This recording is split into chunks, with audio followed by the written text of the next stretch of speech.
हिसाब रे जो माने आत्मिक जीवन रे बढ़ंती से माने सांसारिक जिंस को एते प्राधान्य दियंती नहीं। देखंतु आकाशर पक्षी मानकु देख से माने बुणंती नहीं कि काटंती नहीं तथापि सदाप्रभु से मानक जगांती। तो मु बंचिबा पई कि जागतिक जिंस रे मु एते माने गुरुत्व दिएनी कहीं एटा अल्प स्थायी माने क्षण स्थायी।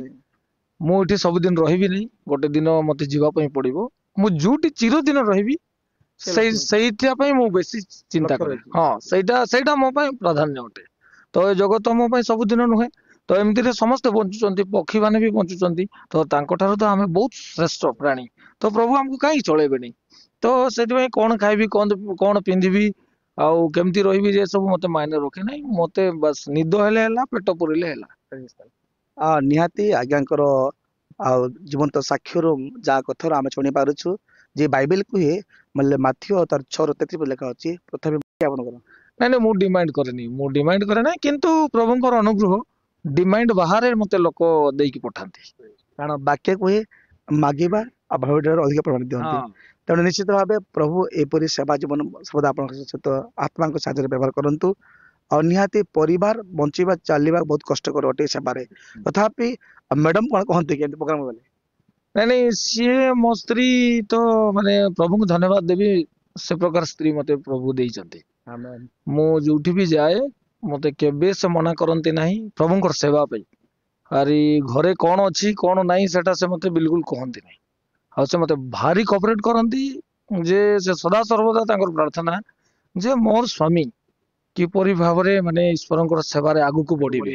ହଁ ମୁଁ ପ୍ରୋଗ୍ରାମ ବାହାରିଲେ ମାନେ ଏବେ ଦେଖନ୍ତୁ ଗଜପତିରେ ପ୍ରୋଗ୍ରାମ ଅଛି ଏଠି ସାରୁ ସାରୁ ମାଲକାନଗିରିରେ ଥିବ ମାଲକାନଗିରିରେ ସରିଲା ମାନେ କନ୍ଧମାଳରେ ଥିବ କନ୍ଧମାଳରେ ସରିଲା ମାନେ ସେଟା ଆରକୁରେ ଥିବ ଏମିତି ଲଙ୍ଗ ଡିଷ୍ଟାନ୍ସ ଥିବ। ହଁ ମୁଁ 5 ଦିନ 7 ଦିନ ଉତ୍ସାହ ଉଦ୍ଦୀପନା ହିତଜନକ ନିମନ୍ତେ ଭବିଷ୍ୟତବାଣୀ ହୁଏ।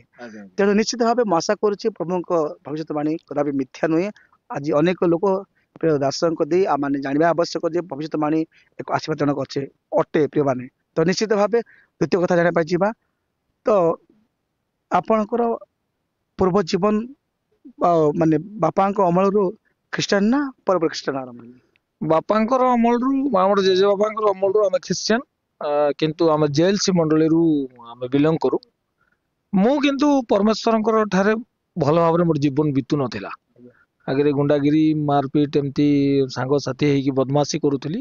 କିନ୍ତୁ ଯେବେଠୁ ପରମେଶ୍ୱରଙ୍କୁ ଜାଣିଲି ଯେବେଠୁ ଯୀଶୁଙ୍କୁ ଜାଣିଲି ଯୀଶୁଙ୍କର ଗୀତ ଗାଇବା ଆରମ୍ଭ କଲି ସେଇ ଦିନରୁ ମୋର ଜୀବନ ବହୁତ କିଛି ବଦଳାव ଆସିଲା। ନିହାତି ଭତ୍ରା ସାର୍ ନିହାତି ଆପଣ ମାନଙ୍କର କଥା ପାଇଁ ଧନ୍ୟବାଦ ଦେବି। ଆପଣଙ୍କର ଯେତେବେଳେ ଗୋଟେ ବାଇଟ ମୁଁ ଦେଖୁଥିଲି ଗୋଟେ ମାନେ କିଛି ଟପିକ ଆପଣ ସେୟାର କରୁଥିଲେ ଆପଣ ଲାଇଫ ଷ୍ଟାଇଲ ସେଠି ସେୟାର କରିଥିଲେ।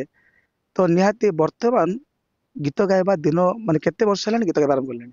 ମୁଁ 2007 ମସିହାରେ ଆରମ୍ଭ କରିଥିଲି। 2007 ମସିହାରୁ ଏବେ ଯାଏ ପ୍ରଭୁ କଡେଇ ନେଉଛନ୍ତି ଆଉ। ଆଚ୍ଛା ପ୍ରଥମ ଗୀତ କଣ ଥିଲା? ଦଶମ ପଦେ ଗୋଟେ ପ୍ରଥମ ଗୀତ ମୋର ହାଲେଲୁୟା ମୁଇଁ ଗାଇ ଗାଇ ମାନେ ମୁଁ ସେଇଦିନରୁ 2007 ମସିହାରେ ଯେତେବେଳେ ସେ ମିଟିଂ ରେ ମୋର ଗୋଟେ ନିଷ୍ପତ୍ତି ହେଲା ମୁଁ କେବଳ ଯୀଶୁଙ୍କ ପାଇଁ ଗାଇବି।